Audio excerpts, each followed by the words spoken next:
6ஆம் வகுப்பு முதல் 12ஆம் வகுப்பு வரையிலான சிந்து சமவெளி நாகரிகம் பற்றிய மிக முக்கியமான வினா விடைகள் பார்ட் 2 வீடியோவை நம்ம பார்க்க போகிறோம். ஹரப்பா நாகரிகத்தின் மேல் நகர அமைப்பில் இருந்தவை: நகர நிர்வாகிகள் தங்குமிடம் மற்றும் தானிய களஞ்சியம். ஹரப்பா நாகரிகத்தின் தெருக்கள் எந்த கோணத்தில் வெட்டி கொள்ளும்படி அமைக்கப்பட்டு இருந்தன? செங்கோணம். ஹரப்பா நாகரிகத்தின் தெருக்கள் எந்த வடிவத்தில் இருந்தன? சட்டக வடிவம். ஹரப்பா நாகரிகத்தின் ஒவ்வொரு வீட்டிலும் இடம்பெற்றிருந்த முக்கிய அமைப்புகள்: கிணறு, குளியலறை மற்றும் கழிப்பறை. இயற்கை வழிபாடு மற்றும் தாய் வழிபாடு ஆகியவற்றில் தொடர்புடையவர்கள் ஹரப்பா நாகரிக மக்கள். ஹரப்பா நாகரிக மக்கள் எவற்றை வழிபட்டனர்? இயற்கை வழிபாடு, தாய் வழிபாடு மற்றும் அரச மரம். ஹரப்பா நாகரிகத்தில் கழிவுநீர் வடிகால் அமைப்பு எவற்றை கொண்டு மூடப்பட்டு இருந்தது? செங்கல் மற்றும் கல் தட்டை. பெருங்குளம் நகரின் எந்த பகுதியில் இருந்தது? நகரின் நடுப்பகுதி. ஹரப்பா நாகரிகத்தின் பெருங்குளத்தில் எந்த திசைகளில் படிக்கட்டுகள் அமைந்திருந்தன? வடக்கு மற்றும் தெற்காக.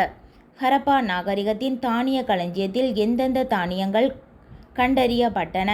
கோதுமை, பார்லி, திணை வகைகள் மற்றும் பருப்பு வகைகள். சிந்துவெளி முத்திரைகள் எங்கு கிடைத்துள்ளன? ஈராக், குவைத் மற்றும் சிரியா. ஈராக், குவைத் மற்றும் சிரியா ஆகியவை எந்த நாகரிக பகுதியில் அமைந்துள்ளன? மெசபடோமியா நாகரிகம். சிந்துவெளி பகுதியில் எந்த பகுதியில் பேரரசர் நாரம்சின் அணிகலன் வாங்கியதற்கான குறிப்புகள் இடம்பெற்றுள்ளன? மெலுக்கா எனும் இடத்தில். சிந்து சமவெளியின் கப்பல் கட்டும் தளம் மற்றும் கப்பல் செப்பனிடும் தளம் அமைந்துள்ள இடம், அதாவது அவை கண்டுபிடிக்கப்பட்ட இடம், குஜராத் மாநிலத்தில் உள்ள லோத்தல் எனும் இடம். சிந்துவெளி நாகரிகத்தின் வடகிழக்கு எல்லை எது? ஆப்கானிஸ்தான். சிந்துவெளி நாகரிகத்தில் கண்டறியப்பட்ட தந்தத்தினாலான அளவுகோலின் நீளம் என்ன? 1704 மில்லிமீட்டர். மனிதர்கள் முதலில் கண்டுபிடிக்கப்பட்ட மற்றும் உபயோகப்படுத்தப்பட்ட உலோகம் எது? செம்பு. சிந்துவெளியில் கண்டறியப்பட்ட நடன மாது சிலை எந்த உலோகத்தால் ஆனது? வெண்கலத்தால் ஆனது. சிந்துவெளியில் நடன மாது சிலை கண்டறியப்பட்ட இடம் மொஹஞ்சதாரோ. தொண்டி, மாத்ரை, உரை போன்ற இடங்கள் தற்போது எந்த இடத்தில் காணப்படுகின்றன? பாகிஸ்தான். கொர்க்கை, பூம்புகார் ஆகிய துறைமுகங்கள் எந்த இடத்தில் காணப்படுகின்றன? ஆப்கானிஸ்தான். காவிரி, வாலா, பொருணை ஆகிய ஆறுகள் எந்த இடத்தில் காணப்படுகின்றன? பாகிஸ்தானில் காணப்படுகின்றன. காவ்ரி, பொருன்ஸ் ஆகிய ஆறுகள் எங்கு காணப்படுகின்றன? ஆப்கானிஸ்தானில் காணப்படுகின்றன. சிந்துவெளி மக்களிடம் எவை இருந்ததற்கான ஆதாரங்கள் இல்லை? படைகள் இருந்ததற்கான ஆதாரங்கள் இல்லை. சிந்துவெளி மக்களின் மேற்கு எல்லை எது? பலுசிஸ்தான், மக்ரான் கடற்கரை.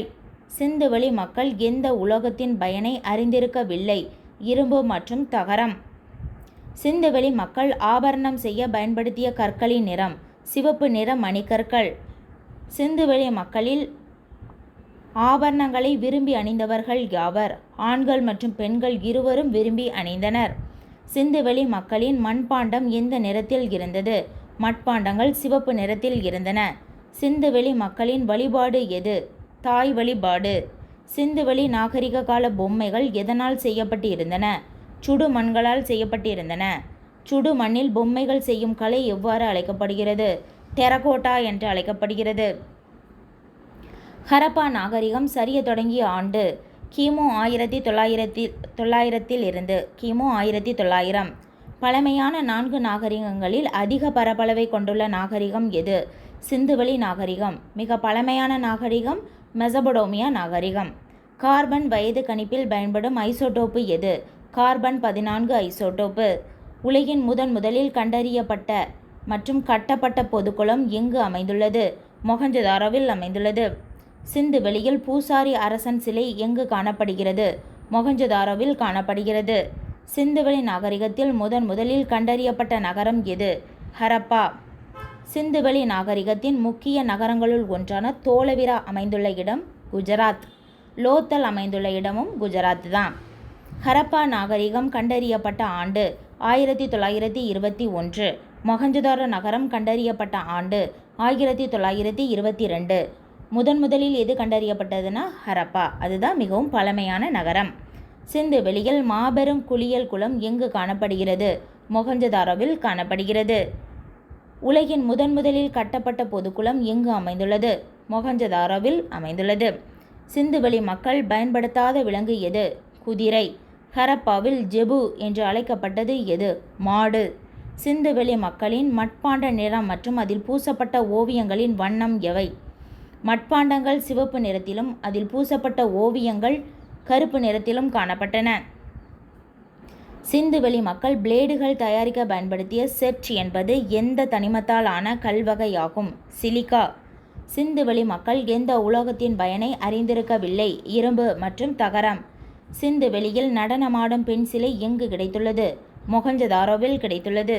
சிந்துவெளி மக்கள் அணிகலன்களை எங்கு ஏற்றுமதி செய்தனர்? மெசபடோமியாவில் ஏற்றுமதி செய்தனர். ஹரப்பா பகுதியில் கிடைத்துள்ள எடை கற்களின் வடிவம் என்ன? கனசதுர வடிவம். ஹரப்பா பகுதியில் கிடைத்துள்ள எடைகள் மூலம் அவர்கள் எந்த எண் முறையினை அறிந்திருந்தனர்? ஈரடிமானம். ஹரப்பா பகுதியில் கிடைத்த எடை விகிதம் எவ்வாறு இருந்தது? 1:2:4:8:16:32. ஹரப்பா முத்திரைகள் எதனால் ஆனவை? செம்பு, சுடுமண் மற்றும் தந்தத்தினால் ஆனவை. இதுவரை வாசிக்கப்படாத எழுத்துமுறை எது? ஹரப்பா உடையது. மதகுரு அல்லது அரசன் சிலை எதனால் ஆனது? ஸ்டீடைட் அதாவது மாக்கல்லினால் ஆனது. சிந்துவெளி மக்கள் எதனை வணங்கினர்? இயற்கை மற்றும் அரச மரத்தினை வழிபட்டனர். சிந்துவெளியில் நெருப்பு குண்டங்களுக்கான அடையாளம் எங்கு காணப்படுகிறது? ராஜஸ்தானில் உள்ள காளிபங்கன் என்னுமிடத்தில் காணப்படுகிறது. சிந்துவெளி எழுத்துக்கள் எவ்வாறு எழுதப்பட்டன? வலப்பக்கத்திலிருந்து இடப்பக்கமாக எழுதப்பட்டன. இது ரொம்ப ரொம்ப முக்கியமான ஒரு கேள்வி. சிந்து சமவெளி மக்களின் எழுத்து முறைகள் வலப்பக்கத்திலிருந்து இடப்புறமாக எழுதப்பட்டன. சிந்துவெளி எழுத்துக்கள் திராவிட மொழி குடும்பம் போன்ற வார்த்தையை வரிசையாக பெற்றுள்ளது என கூறியவர் யார்? யூரி நோரோசோவ்.